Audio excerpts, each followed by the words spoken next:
Yo, checking in my studio, aka Shoreditch High Street, walking into work, and I wanted to make sure that a point is real clear on where I stand in terms of what it takes to get great exam results, but then beyond that, to go and follow what you actually want to do with your life. It's important, right? I think it's something that can be translated across your school life, your university life, into your life, living in a big city or pursuing whatever career you want to do. You have to develop in yourself the ability to think for yourself and do what you actually want to do. It sounds ridiculous, right? But if you properly audit your own behaviour, I'm sure there's going to be, and I'm only saying this from my own experience because I've done it to myself, and I know that I behave like this still sometimes, but I always try and vet against it and catch myself if I see myself doing it.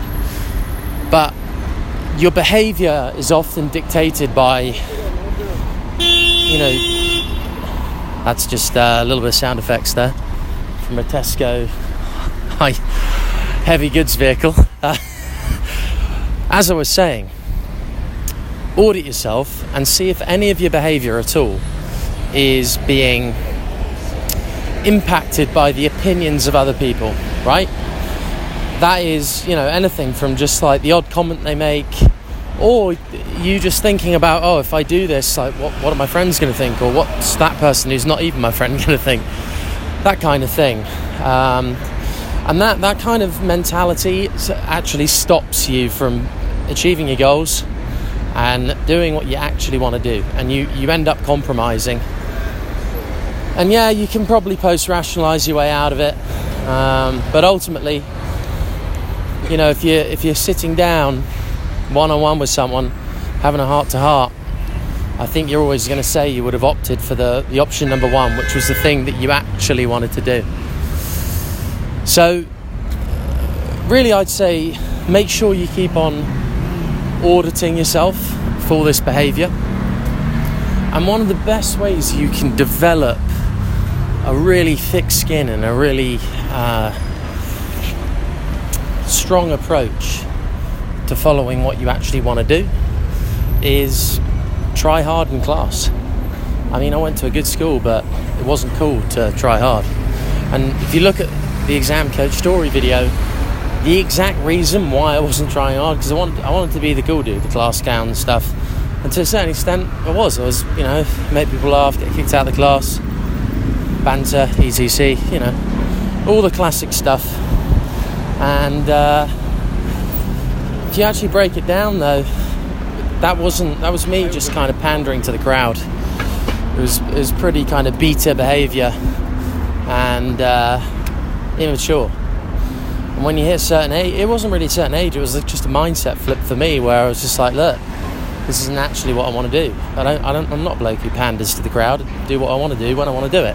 And that's what I'm going to start doing in the classroom, because that is, I remember calling kids geeks and gimps and stuff like that, and trying to kind of,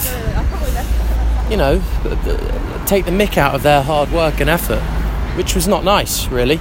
And I do regret it, but in a way, because I'd done that, it gave me the perspective to actually understand where I was coming from when I was doing that stuff.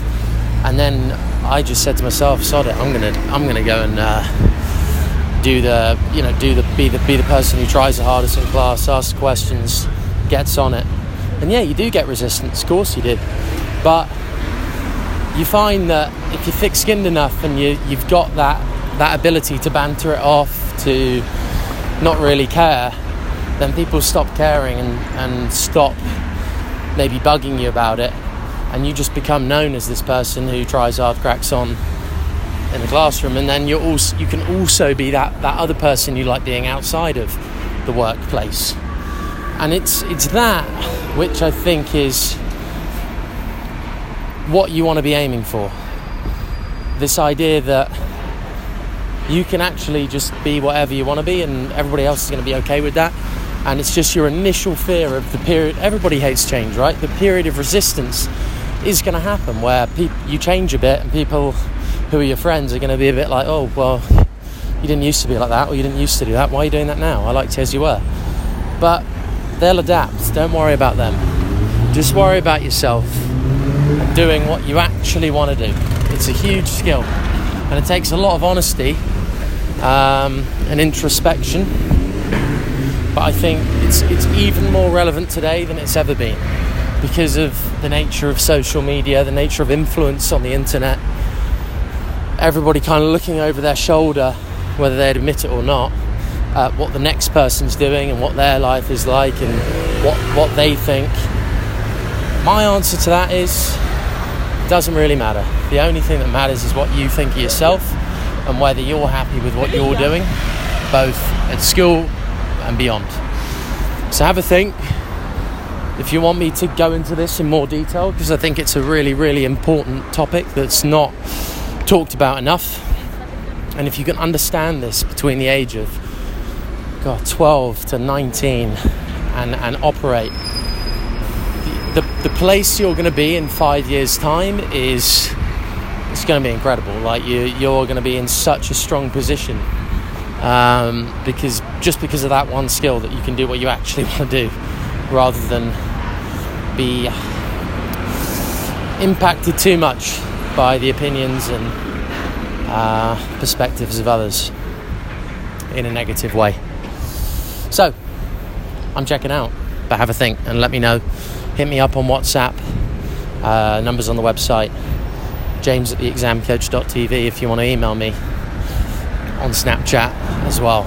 Either way, just get in contact, let me know what you think and whether you need any kind of exercises to get yourself started.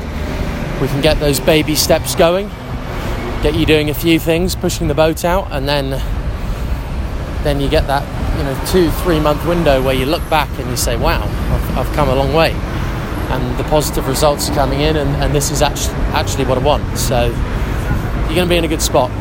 Anyway, have a cracker today. Enjoy.